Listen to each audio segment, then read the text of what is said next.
So one thing about me is I am big on words. I truly believe words have power. I truly believe that you speak life into words. You put it out in the air, man. You manifest stuff. And because of this, there are just certain things. For one, that I just do not like to say in my life in general. And then for two, there's just certain things, certain labels and words I don't like to say about my personal kids or about kids in general because it matters. And when you say certain labels and certain things along those lines, it alters your brain. It alters the way you think, alters your nervous system about how you look at this particular child or this situation. So, like for example, bad. That labels identity, not the behavior. Instead, say like that choice wasn't safe. Let's fix it. Bad kid. That turns a moment into a permanent label. Your example, say you're a good kid, learning better choices. Um, Troublemaker. That encourages kids to live up to the role versus saying you're having a hard time right now. Let's reset. Lazy. That shames effort and ignores skill gaps. Instead, say looks like you need help getting started. Dramatic. I know I call my daughter dramatic all the time, but it dismisses real emotions. Instead, say I see you're upset. Tell me what's going on. You never listen. That creates a fixed belief versus saying, let me make sure I have your attention first. Um, Hard headed. That frames a perspective as a flaw.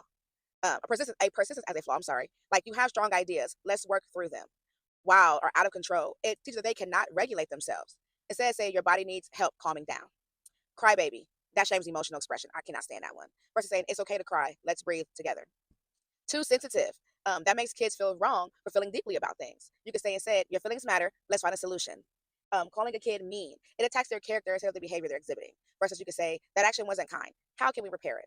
And then when you call a kid stupid or dumb, it damages confidence and self worth. You could say, you're still learning, and that's okay. You know, um, and then the comparison. Why can't you be more like X, Y, and Z? That creates comparison and conditional love.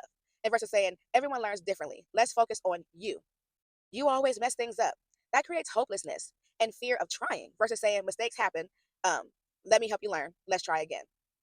You're annoying. I've said it before. It attacks a child's existence. But instead of saying, I need a break right now, we'll talk soon. I've said some of these, but I don't say them to my kids, okay? Because kids don't separate who they are from what they do, especially in the younger years. So what they hear repeatedly becomes their inner voice, you know? So that's why it means a lot to not say when they're young. Now, I would say this. As a parent, I just said we joke, we vent, we laugh at other adults about how our kids are bad, wild, or don't listen. Like I said, I will say that my daughter is dramatic. That's human nature.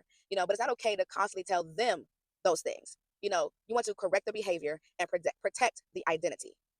Hope this helps. As always, you can find me on YouTube, Facebook, TikTok, Instagram, or you can join my free school community, the Behavior Bestie Hub.